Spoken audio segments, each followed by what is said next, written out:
Ces gens qui vont à l'église le dimanche, communient en entendant « aimez-vous les uns les autres », mais pensent que pour aimer il suffirait de ne pas dire aux gens ce qu'on pense d'eux, alors qu'ils se moquent les uns des autres en permanence, car ils ne s'écoutent pas et ne s'intéressent pas les uns aux autres, vivent dans des schémas stéréotypés.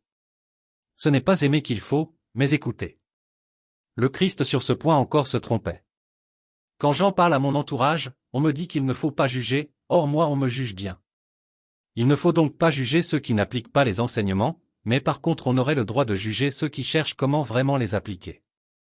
On s'aperçoit donc que mettre en pratique n'importe quel enseignement, même celui qu'on pourrait croire totalement intégré à notre culture après 2000 ans, tel que le christianisme, nous met face à la solitude, du fait que très peu de gens le réalisent vraiment.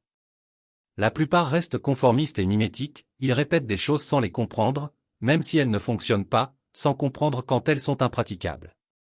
Ils sont plus dans une soumission à un message, à des instructions, à une autorité qu'ils s'attachent à idolâtrer. Ils n'ont pas fait un travail d'infusion, tel que Sri Aurobindo m'a aidé à apprendre à le faire. C'est lui que je cherche ici à me remémorer. Une fois qu'on cherche à infuser nos idées, là on voit si on parvient à le faire.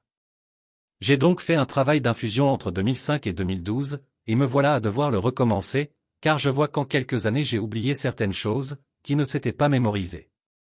Pour cela il me faut retrouver l'état d'esprit dans lequel j'étais à l'époque.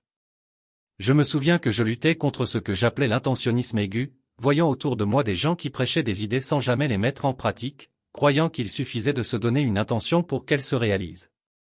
Non, entre l'intention et son infusion dans le corps, pour qu'il la réalise, il faut tout un travail d'observation de soi, pour s'assurer que ça se concrétise bien. Il ne suffit pas d'être positif, d'y croire, et de faire confiance que ça arrivera. Le positivisme est même très dangereux, je ferai un article à part pour expliquer en quoi. Il faut s'assurer que ça arrive vraiment, s'en donner les moyens, et comprendre surtout quelle résistance rencontre le fait de chercher à faire infuser une idée, pour que notre corps se fasse un automatisme de la réaliser. Alors on voit très vite que, quand on pose ce genre de challenge, il intéresse peu de gens. La seule manière de les mobiliser est l'argent, il faut parvenir à ce que de l'argent puisse être gagné par ce moyen, sinon un tel défi ne les intéresse pas. Et encore, l'appât du gain pourra faire qu'ils falsifieront les choses, pour les rendre plus faciles à vendre.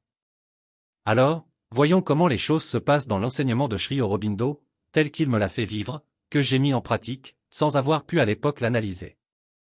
Ce n'est pas une réussite à 100%, comme je vais l'expliquer, et c'est sur ces zones d'ombre qu'il me faudra travailler, à opérer des corrections. J'avais appelé cela la technique de l'infusion, car je pensais au thé qu'on infuse, on prend une feuille de thé, on la met dans l'eau, et des molécules se transfèrent dans le liquide qu'on va pouvoir boire.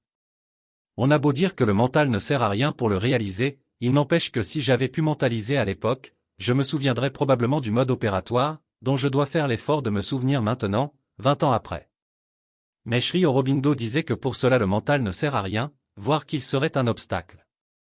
J'ai alors appris à accéder au silence mental, ce qui m'a pris environ 5 ans, par quoi je n'ai pu commencer le travail réel qu'en 2005 environ, alors que j'avais découvert l'enseignement du yoga intégral à Auroville, en Inde, en janvier 2000. À l'époque je ne connaissais pas l'existence du vampirisme énergétique, mais je n'allais pas attendre longtemps pour le découvrir, car une fois que je suis passé en mode silence mental, en 2005 donc, j'ai vécu deux choses, je suis entré dans le travail du yoga intégral proprement dit, avec ce qui devait être un esprit, ou une entité ayant suivi l'enseignement de Sri Aurobindo, mais je me suis en même temps fait vampiriser mon énergie. Ce ne sont pas les mêmes entités qui m'ont guidé et celles qui m'ont vampirisé, comme si les premières ne voyaient pas les secondes, les entités éveillées ne voyaient pas les entités vampires. Mais attention, je pense que j'étais déjà vampirisé avant, comme on l'est tous, la seule chose est que cette expérience m'a permis d'en prendre conscience, du fait que ça s'est intensifié. Le présent article a pour but d'expliquer comment fonctionne le vampirisme énergétique, comment les entités s'agrippent à nous.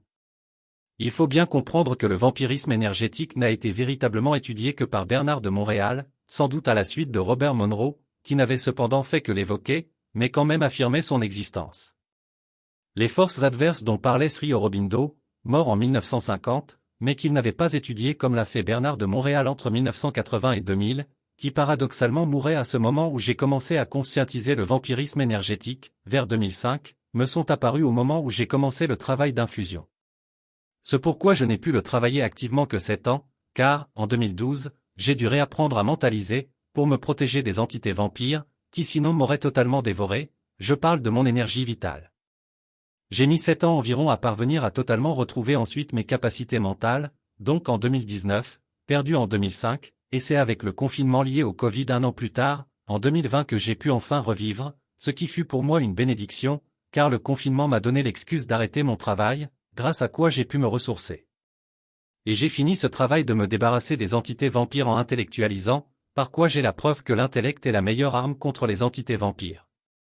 Je suis étonné de voir que chaque étape de mon parcours a toujours duré environ 7 ans. Mais revenons à l'époque, en 2005, le peu de capacité de pensée qui me restait je l'utilisais à la mise en pratique du yoga par le roller en ligne, par quoi j'apprenais à comprendre comment l'énergie se mobilise dans notre corps depuis quelque chose que nous recevons d'en haut, du ciel, qui descend le long de la colonne vertébrale jusqu'au chakra 1, qui semble descendre plus bas encore dans la terre, puis qui remonte, la chose en une fraction de seconde, et se distribue dans le corps.